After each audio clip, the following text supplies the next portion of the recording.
మనసుతో వసంతమాడి వరించలే సరాలతో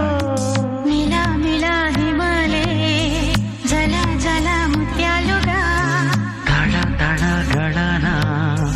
తటిల్లత హారాలుగా చేతులు తాకిన కొండలకే చలనం వచ్చనులే ముందుకు సాగిన ముచ్చటలో మూవను పలికెనులే ఒక స్వర్గం తల వంచి ఇలా చేరే క్షణాలలో అందాలలో అహో మహోదయం భూలోకమే